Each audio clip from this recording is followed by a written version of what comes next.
Hello and welcome to another episode of the Oxford Policy Pod. My name is Diego Peñaranda Molina. I'm here with Cecilia Esteche, and today we're delighted to be hosting Professor Sabina Alkire. Sabina holds a PhD in economics, a master's in economics for development, and a master's in Christian political ethics, all from the University of Oxford. She is professor of poverty and human development here at the university and director of the Oxford Poverty and Human Development Initiative, better known as OPHI. Professor Alkire is perhaps best known for her pioneer work on multidimensional poverty.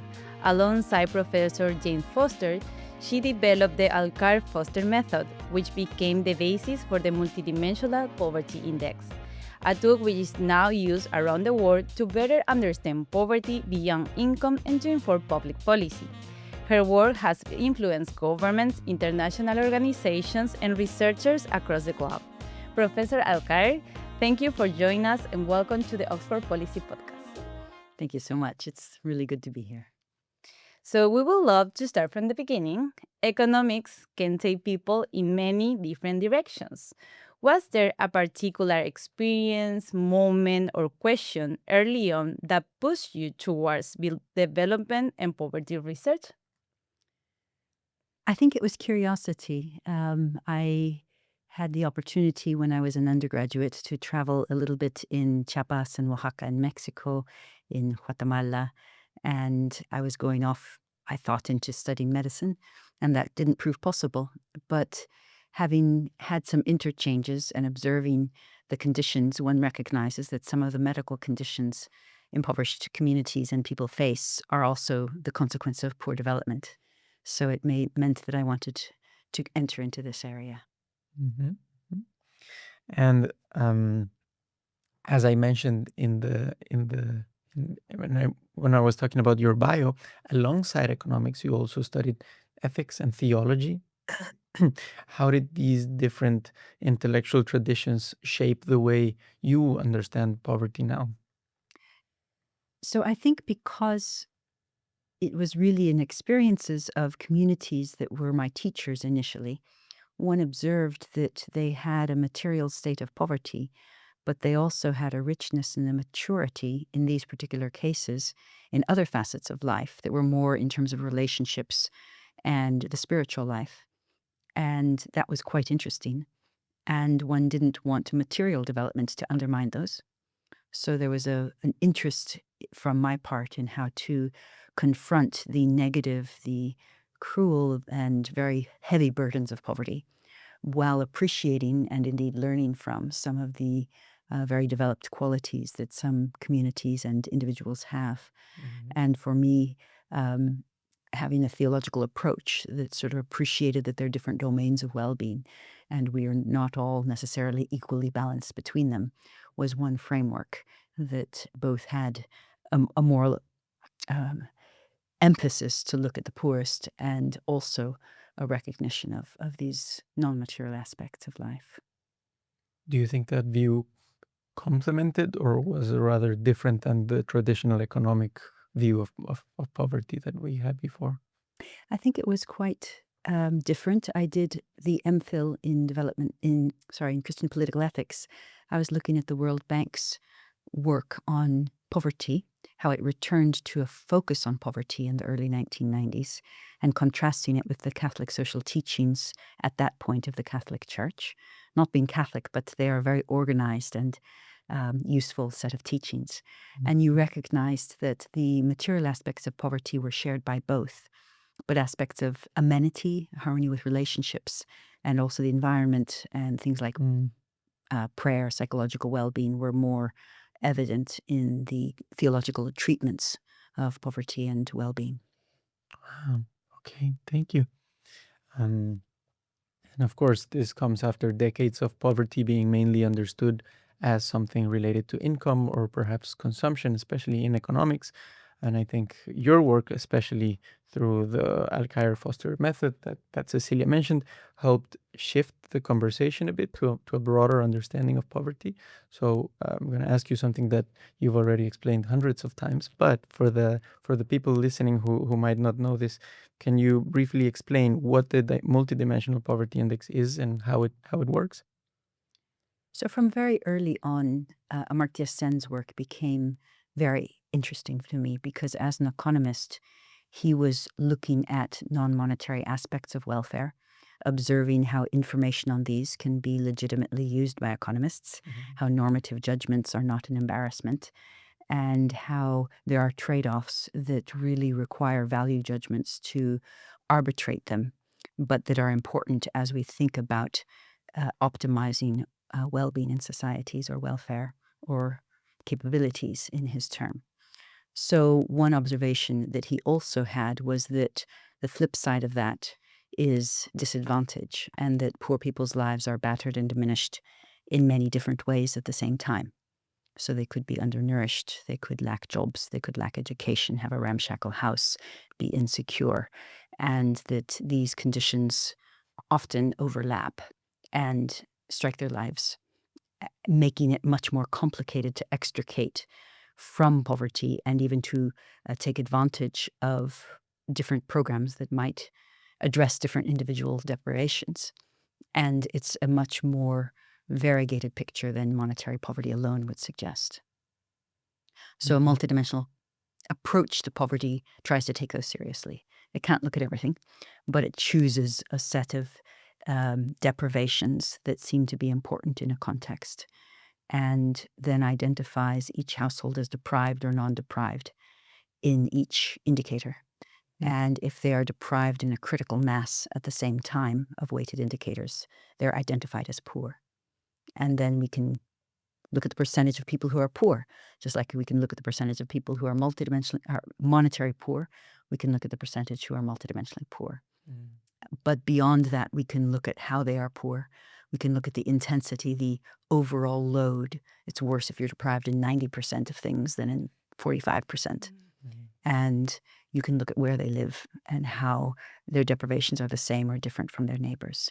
So it gives quite a precise picture of the kinds of disadvantages that public policy, NGOs, private sector groups can actually confront and address.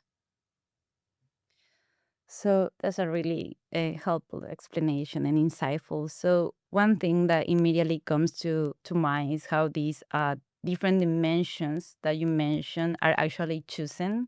So my question it is the MPI is so powerful, and because it goes, as you mentioned, beyond one single indicator and captures multiple dimensions of deprivation. So but immediately it raises a difficult question that is, how do you decide which dimension matter most? Like, for example, and how do you think about the relative importance of health, education, housing, or living standards when constructing a multidimensional poverty measure? Those are great questions. First of all, the MPI is a multidimensional poverty index, and that's the methodology that extends the Foster-Gear-Thorbecke index in monetary poverty that my co-author James Foster developed into multidimensional space. And it's very simple. It requires multiplication. So you multiply the percentage of people who are poor by the average intensity or percentage of weighted deprivations each poor person carries. And that creates the MPI value. In terms of how do you choose what goes in, what indicators matter, there are obviously different ways depending on who is doing the measure. If you're an academic student, or you might look at the data that exist in your data set and some other literature and just do something from your desk. If you're doing a global measure, and we have the privilege to work with UNDP and do a global multidimensional poverty measure that covers over 100 countries, then you are data constrained. And so you try to do the best you can to look at the literature that comes up from different communities and the data that you have and make a match. But the most common measures are official national statistics. And many governments then would have extensive consultations, whether it's in Uganda, whether it's in Malaysia, whether it's in India, about what does poverty mean. And so they get, in a sense, first cut of the deprivations that matter. And then there are different ways of trying to say how much they matter vis-a-vis each other. So you can have consultations about the weights, people can vote. You can do participatory exercises in communities. And you can also actually have a play measure that has tried to come out of a period of consultations. But in a particular community, you can implement it and show them the results. Who in their community would it identify as poor or as the poorest? And then they can tell you why you're wrong. And so there's really an iterative process with many different stakeholders or different groups in some phases, and with very specific communities as the experts in poverty, because the experts are the protagonists who experience it, until there seems to be a happy medium. No measure is perfect, and there will be indicators that are left out. There will be populations for which they don't apply. And we have strategies to try to deal with that, because you don't have to be good in everything to be non-poor. You can have some deprivations that have to do with data errors or personal choice. So at the end, it's like a participative process that every country goes through. So we would like measures that are nationally owned and operated in perpetuity. And so we can't sort of say, this is what you have to do. Some countries and governments already have extensive participatory literature exercises, and they don't want to waste people's time doing yet another exercise for the purposes of ticking a box. So they use those studies, they use the people who did those exercises, and they build an MPI off of those that have already come into their national development plans, localization of the SDGs. Others do a fresh exercise because they really want it tuned to this particular objective. So as a research group, we share the principles that we would like this to really resonate with the protagonists and with the taxpayers and the governments, because you need a match between both of those for the measure in the end to be owned and actioned by different parts of the society. But we respect our partners to do the processes that for them will make most sense.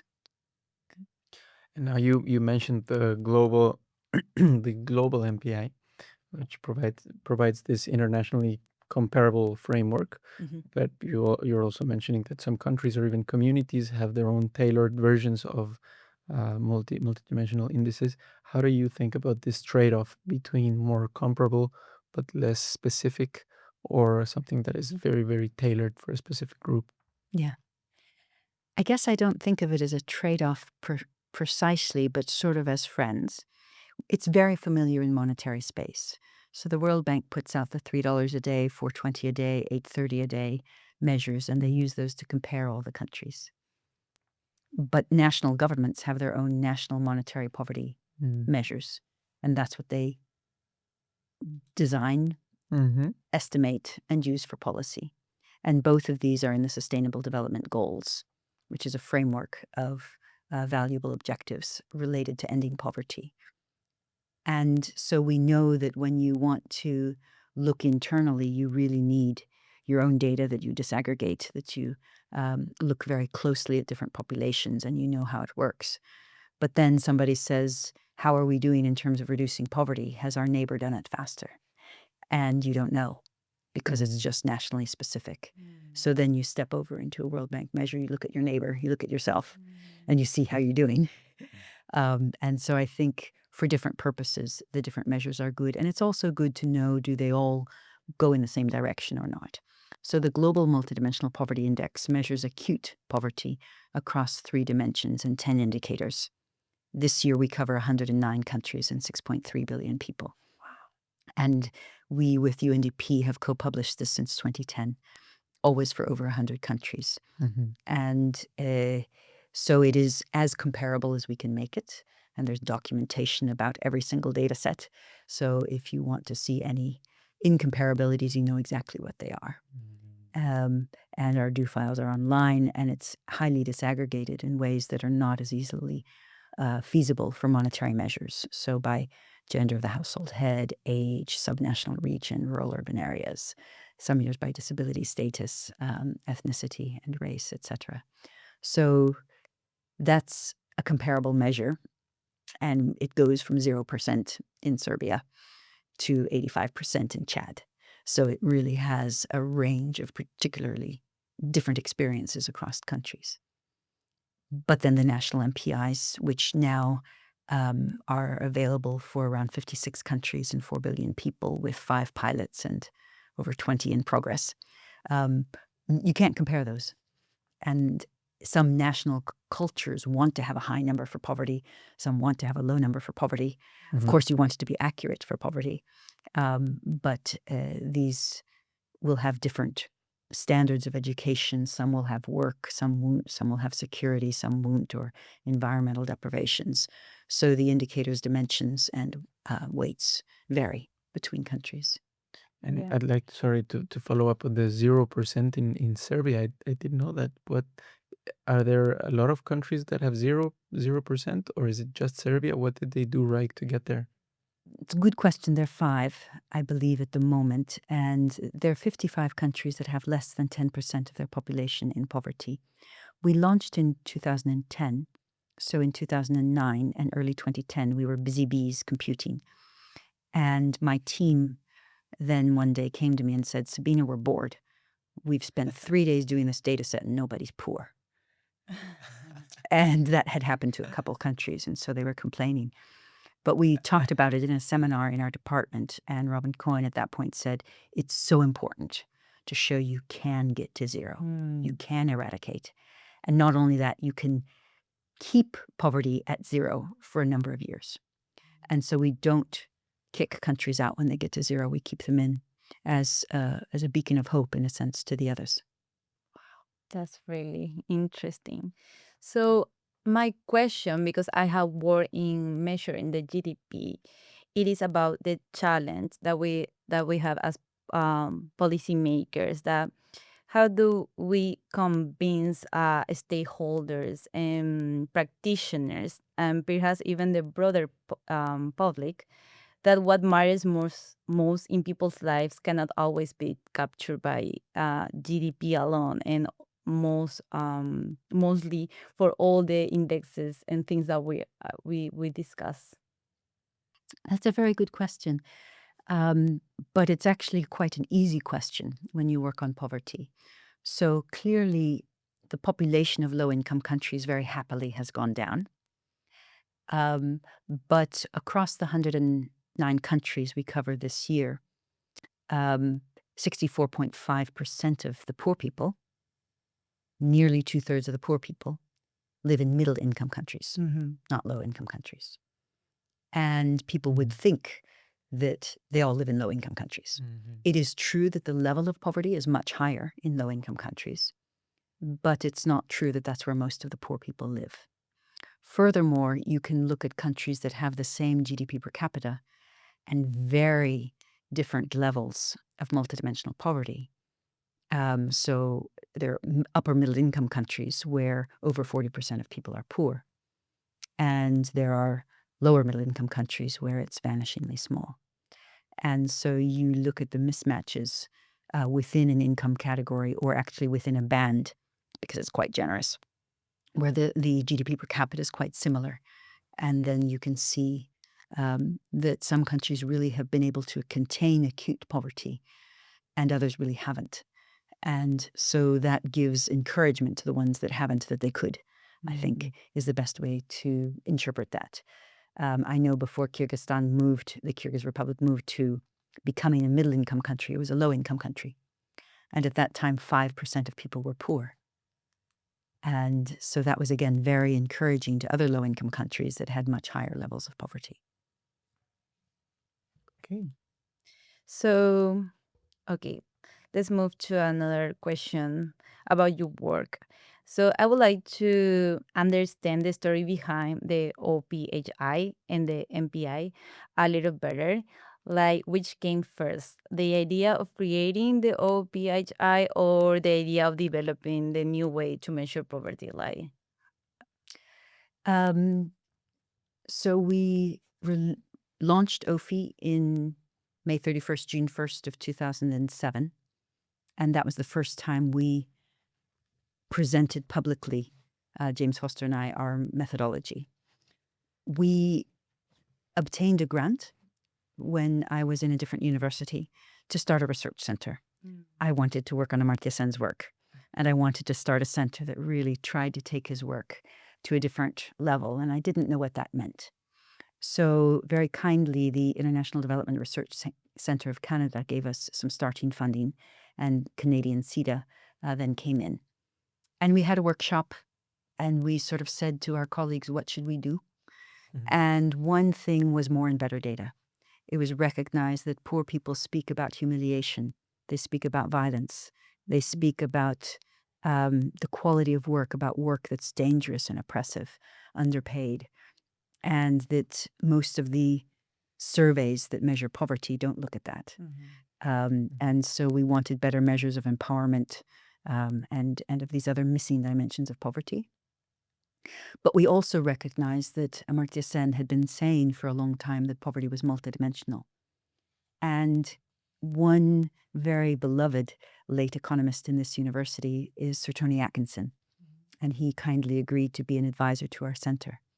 And in 2003, he had written an article that proposed and suggested people who work on multidimensional poverty from an axiomatic tradition, which means a more formal welfare economics tradition, where you look at the properties of measures and see if they satisfy our normative intuitions, that this come together with a counting-based approach, which economists were not very engaged with because it didn't seem very professional. But it had come out in Latin America with the Cocoyoc Declaration in the 1970s in Chile, and then gone to be the unsatisfied basic needs tradition used widely in Latin America.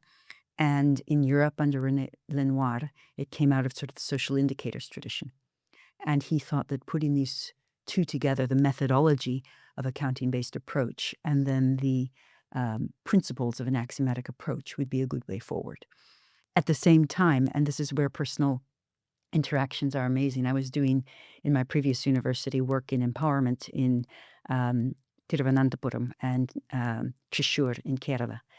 And one of my colleagues, Jayaraj, came to our closing workshop, and we were talking about how difficult it is to get meaningful cardinal variables from these indicators of empowerment. And he told me a trick. And the trick is if you dichotomize, if you turn it to 0, 1 and add it up with a weight, it becomes cardinally meaningful. And so intellectually, you put those together. And I went to a conference in July of 2006, and I heard James Foster giving a paper on chronic poverty where he was counting the number of periods. And I have a very simple mind. So I was like, counting? Yes. And we saw the patterns. And so then the counting-based approaches came up as being some of the work that we would do. And he came over in December and put together a methodology. Could you tell the audience a bit more about what OPHI does today? Well, OPHI would never have happened without the co-founder of OPHI, John Hammack. And he had been president of Women's World Banking of Oxfam America for 11 years. So he was a policy and NGO person. And at the time I met him, he was at the Tufts Feinstein Center on Famine and knew how to start things, teaching NGO management. And I was this sort of academic, clueless about policy, clueless about institutions and how to start things in universities. And he had very strong views that any research had to be useful. And I wanted that to happen, but I didn't know how to make it happen. So I think OPHI began really because when IDRC gave the grant, he kindly, as an older person in his career, decided to sort of support a fledgling operation and came in to help us set it up. And also he was fearless and knew how to talk to political leaders, and I was terrified of them. So it was quite a useful partnership in terms of he really had the strategic angle and taught all of us a lot about how to make our research more useful, how to speak more simply, how to really prize communication and understanding the needs of people who were in a position to do something. And so our work actually was useful at the end of the day, not just to publish, but actually to change lives. We all had that motivation, but academics are not always clear how to get there. At least I wasn't. And so following up on that, how much bigger is OPHI now than when it was created? And also, and I'm thinking of the fact that, for example, reduction of multidimensional poverty has been included as one of the indicators in the SDGs, as you mentioned. So it's crazy to think about the sheer scale of all of this. So how much would you say this whole thing has grown? And do you remember any particular examples of governments using this to shape their policy, where you said, "Oh wow, now we've we've made it"? Yeah. So we began very small, obviously, building up, working with doctoral students, and then one postdoc, then two, then three. And now, including absolutely everybody, it's about 22 full-time equivalent people, about 14 or 15 in Oxford, and the rest in their homes in different countries, stretching from Bolivia and Colombia to Indonesia or China. And that gives us, I think, a richness, because the team are from many places, even if at the moment many of them are based in Oxford. So that gives a facility in language and in understanding different situations. But it's very small compared to, the needs of what we are trying to address. I guess there's a lot of our work that is less visible because it's research, it's teaching. But we do quite a bit of then work directly with country governments. So when James and I were working, he had already been asked by the government of Mexico to support them to explore a methodology of multidimensional poverty measurement, because there had been a general law of social development that was published that required Mexico to move to a multidimensional measure. And 7 dimensions were named in that law, of which one, social cohesion, could not be measured, but the other 6 social rights, together with monetary poverty, were measured. And so as we developed the methodology, we also presented it to CONAVAL, which was the institution charged with coming up with a methodology to measure poverty in Mexico. And there were 5 international teams looking at different methodologies together with Mexican academics. So that was very, very fascinating. And in the end, they used a version of ours. And Bhutan in South Asia was next to have an exploration both of well-being and of poverty. And Colombia, at the beginning of the Santos era and the end of the Uribe era, developed, and then Santos launched an MPI. And then there was a bit of a pause. So those were between 2009 and 2011. So in 2013, again, John Hammock pushing us for policy engagement, we began a South-South network called the Multidimensional Poverty Peer Network. And it launched here in Oxford with Amartya Sen, with Juan Manuel Santos, then president of Colombia, with the chancellor and vice chancellor of the university, and senior ministers and actors from 22 governments. Now it has 67 and 23 international agencies. And we have events in the Statistics Commission, the High-Level Political Forum, the UN General Assembly, annual meetings, quarterly conference calls, a magazine, a website, lots of South-South exchange of people visiting other countries or tapping in, doing executive education, and so on. So that's been, again, a very catalytic place of learning.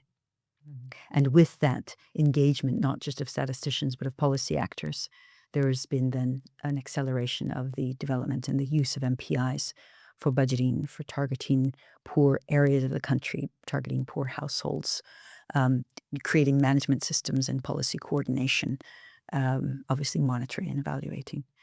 So I think that has been, everything is iterative. Everything is sort of learning from others and then learning together and then trying to document and be self-critical about what hasn't worked as well as what has, and then going to the next step. So it's very much a community. Thank you. So, Professor Sabine, if you go deeper in thinking about poverty, you mentioned like poverty obviously in rural Paraguay is not the same as poverty in the UK, and we have seen this in this conversation. So my question is, how do you think about the balance between like universal human needs that we discuss and like the very context specific way societies experience deprivation? So I think Going back to the global MPI and national MPIs, there's a value for both. There's a value for universal measures and for tailored measures. But the problem at the moment is that the global MPI is too acute for most countries. So with the Islamic Development Bank, we have done a trial measure now for 40 countries, which is a moderate MPI. Everybody who is poor by the moderate MPI is poor by the global MPI, but it has more ambitious indicators. In monetary poverty, to raise the threshold and be more ambitious, you say instead of needing $3 a day, you need $4.20 a day. And we've done that from the beginning. We report different poverty lines from 100% to 1%. So everybody can see those poverty lines. But when you go to multidimensional space, it is useful to do it differently. So to give a few examples, the global MPI considers a household deprived if anybody is undernourished. In moderate, it's undernourished or obese, because many poor families don't have access to good quality calories. In the global MPI, it's child mortality. In the moderate, it's child mortality and prenatal visits, assisted delivery by a trained professional. In the global MPI, a child needs at least 8 years of schooling, and if any child isn't in school, the household's deprived. Moderate needs 10. In the global, if any child is out of school, if nobody in the household has completed 8 years of schooling, the household's deprived. In moderate, you need a male who has completed 9 years of schooling and a female who's completed 9 years of schooling. So there's a gendered angle. And then instead of safe water within a 30-minute walk, you need safe water piped onto the property. Instead of adequate sanitation that's not shared, you need flush toilets, not shared. Instead of electricity access, you need electricity and internet. And so in that way, for every indicator, we're raising the bar. But we're doing so in a way that we can see these different layers of deprivation. And we also do a measure of severe destitution, so we can see severe undernutrition, open defecation. We go down as well as up. And this really gives, in a sense, a social matrix of different degrees of poverty and deprivation across the society. So going forward, that is what we would like. However, there's a data limitation in that right now the high-income countries, Japan, Saudi Arabia, Europe, the US, Canada, etc., they lack comparable data, Singapore. And so we can't go global because we don't have really good, rigorous data for the high-income countries. In what sense is not comparable? So, for example, of the basic dimensions of living standards, health, and education, in the high-income countries, maybe they have food security, but they define it differently. Some in terms of food stamps, some in terms of access to food. And they may have employment, but again, they'll define it with different recall periods and different definitions. Quasi-joblessness in Europe is very well defined. Different like age in the labor market, a different age. Yeah. So we have a paper we've published. We scoped all of the relevant data sets with my colleague Fanny Koveshti, and very sadly didn't feel that there was any data sets that we could make a good comparable measure for. So we planned to make one, but we decided not to until there is better data. So I would like to stay with the idea for a moment, but look at it from a slightly different angle. One topic that often comes up with in discussion of development is inequality. So now I would like to briefly touch on this. Like, can a society significantly reduce poverty while still remaining deeply unequal? And if so, what kinds of social or human problems may persist despite that progress? That's a very good question. And the answer is yes, you can reduce poverty significantly and still have high inequality.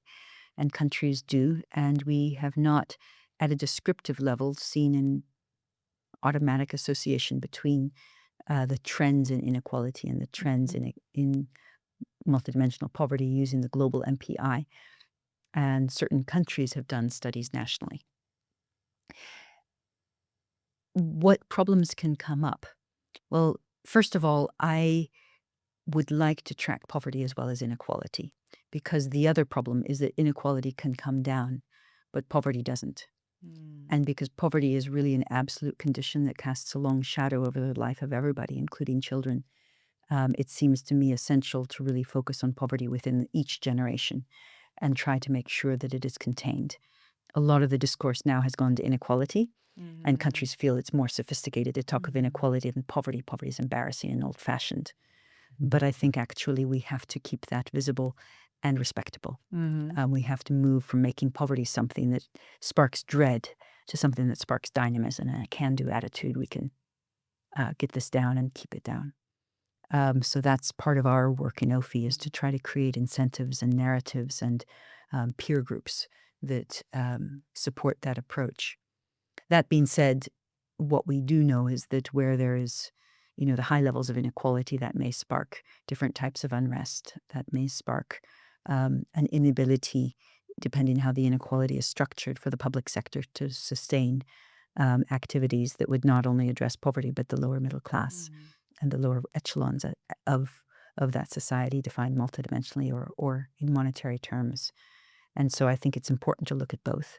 Indeed, there are activities that are trying to do, in a sense, a poverty line for the rich and say how much is enough. And above this, much higher taxes could apply without negatively affecting the well-being of the ultra-rich. And so I think that's an interesting exercise. So do you think that measuring both like inequality and poverty can complement each other? Or do you think like we should like focus on those separate and then try to look at their links? Or how do you think that should works?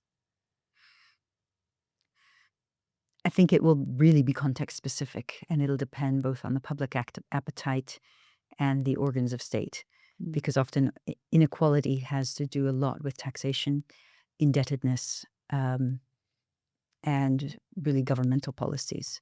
Because philanthropy goes so far, but the rest of the action to address inequality tends to require public actions by the state. So I think there will be certain states that are very interested and able to address that, and that there are others where there will be less interest. But I think poverty, and looking at the very acute levels of impoverishment, is probably in the self-interest of every government, politically, as well as in the ethical interest of people. You mentioned right now the the well-being of the ultra-rich. Do you think that there is a risk of, if, for example, taxes were to be raised a lot on the ultra-rich, do you think there is a risk of actually lowering their well-being as a result? I had never heard of this well-being of the ultra-rich. I don't know, and I don't study that group. I was at the World Inequality Conference in the Paris School of Economics last week, where they released a global justice report.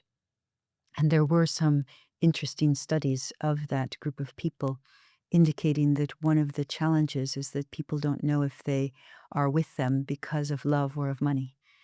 And if you don't know if people are surrounding you and speaking to you, if it's genuine, or if it's some kind of interest, including if it's a familial relationship, then it makes it a little bit lonely. And so I think, again, that's not my area at all, but they were trying to assess what would be a ceiling. Clearly 10 million was a little bit low, but, depending on the currency you're using, that there might be a ceiling that was respectable, where all of the needs were met for the luxuries that group is associated with, but where it also meant that they were liberated of some of these other concerns. It's not an area I work on, so I really can't say anything. No, I don't know, but thank you. That's very interesting. I hadn't thought of that. So I think that we are like closing the episode. So I would like to ask you if you want to see some shift in the mindset of policymakers or stakeholder, what thing do you would like to see in people that is in these decision positions? What we have seen very clearly is that the personal commitment of people who for 3, 4, 5, 10 years of their life are in positions of political leadership changes lives. And so Every state is different, and not all political leaders have the power to affect the policies they might wish. But in places where they do, it can make a difference. So President Juan Manuel Santos in Colombia wrote a book called The Battle Against Poverty, published by Oxford University Press, where he detailed the activities he undertook from 2010 to 2018 during that period in the country when they reduced poverty by 1/3, both monetary and multidimensional, and also paved the way for the Havana Peace Accord in 2016. And I think the assessment of that book was that taking leadership for social policy was an important step in that process. In Costa Rica, Analena Chacon has written a notebook about her time as the vice president in Costa Rica, where she was head of the social policy cabinet. And again, the importance of really having high-level support for very local workers who go door to door.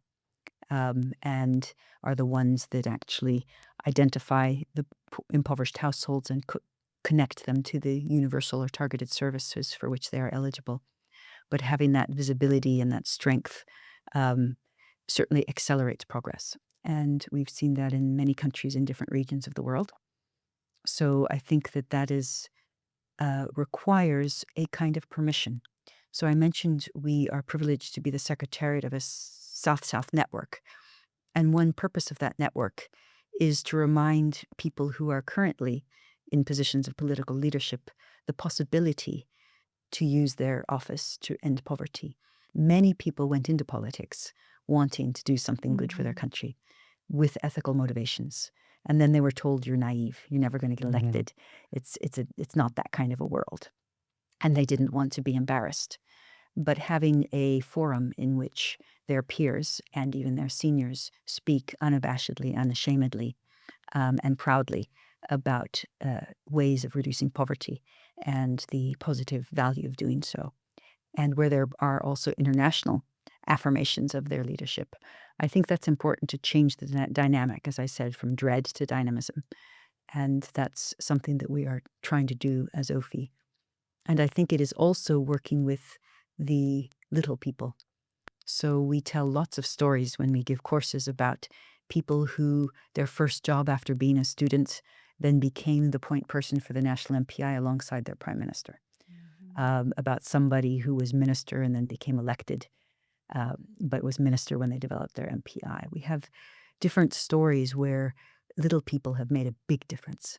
And I think that's important too, because again, people feel I'm lost in a big bureaucracy. What can I do? My bosses, there are too many meetings and I can't play my part.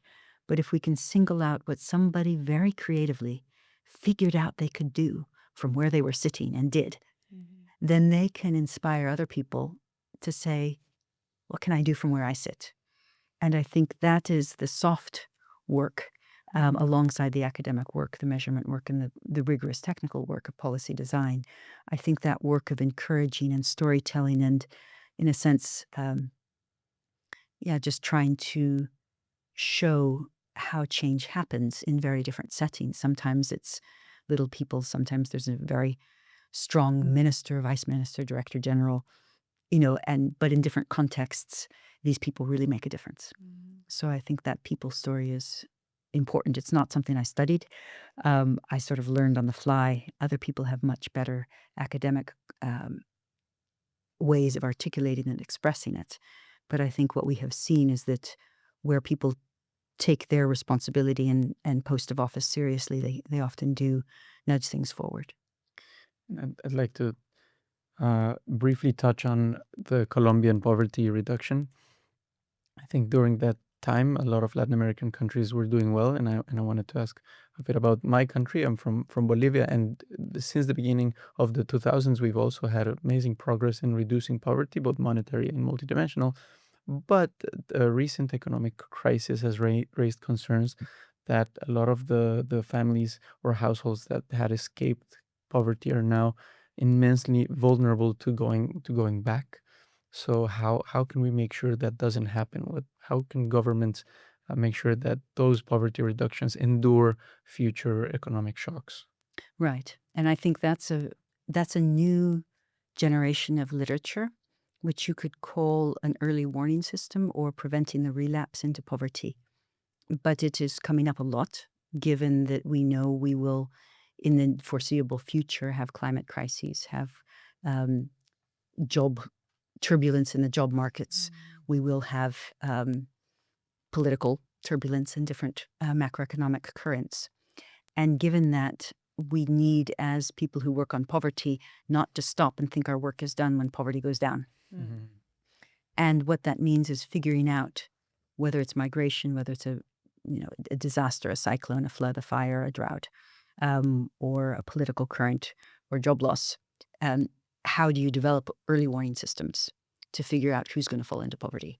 And then how do you find and justify to taxpayers a response that either prevents it? It's very hard to convince taxpayers to pay for prevention, but it's a lot cheaper to prevent it, or to give just-in-time help so that it doesn't actually fall into poverty, so people don't sell their assets, do sort of irreversible decisions that take then years to undo. And I think that that is an area where that's going to be, there are already some governments, including actually China, which are investing in these early warning systems, electronic ways people can raise their alerts, ask for help, online systems. But we will have to get a lot more smart about those, and also about scams, and make sure that the systems are reliable. But I think that will be a way going forward as poverty goes down, but then as these trials come in, that there will be ways of containing the damage at the human level. And that's part of human development, is preventing these insecurities that really change when the catastrophes come, then making sure that they are ameliorated insofar as it can be. Of course. Thank you. So, in line with that questions, you mentioned like the climate vulnerability, displacement, digital inequality. So, when you look in 10 or 20 years into the future, what do you think we will understand about poverty that we'll still fail to see today? My hope is that, first of all, we will have frequent high-quality poverty data. Some countries do, but many countries are not able to roll out household surveys. And some people are saying, just go to big data, make up the poverty data. But actually, a survey doesn't know if a big data doesn't know if a child is undernourished. It doesn't know the overlaps that people experience at the same time. So while we have to keep learning what we can learn from satellites, from digital footprints, etc., we still need, at the moment, household surveys to be quick, light, intelligent, and a core data point. That being said, OPHI's global multidimensional report in 2024 overlaid conflict data. And we have subnational conflict data, manifestations, homicides, different types of data. This past year, it was climate crises, extreme heat, flood, drought, air pollution. We can do wildfire, cyclone, forest loss. We can overlay these geospatially. So we can see, in the year in which I am poor, I'm also exposed to a drought and a conflict. And this is the extent of it, and this is the radius it is from my house or from my commute. So we will be able to be much more specific by merging these data sets geospatially. And then updating them continually. And I think what that means is that when there's a new rollout, whether you're talking about adaptation in the space of climate change, you can see exactly, who are the poor communities right now that need support. And that data should be able to make the interventions more cost-effective and more precise. That being said, it requires, of course, data systems to be updated, accurate, and there's a lot of inaccuracies right now in a rush to try to be the first to do something. In our observation, at least in terms of poverty nexus, there are a lot of inaccuracies as well. So there needs to be a lot of methodological work about how, given the particular sample design, as it were, of these different instruments, you can put them together and measure trends accurately. Amazing. Unfortunately for us and for the audience, that's time. That's our time. Thank you so much, Professor, or Sabina rather, for joining us today. It's been an immense pleasure reflecting on your journey, the journey of OPHI, learning about poverty and well-being. So, and thank you for our to our listeners for joining us for this interesting episode of the Oxford Policy Podcast. We hope you enjoyed this conversation, and we look forward to see you again in the next episode.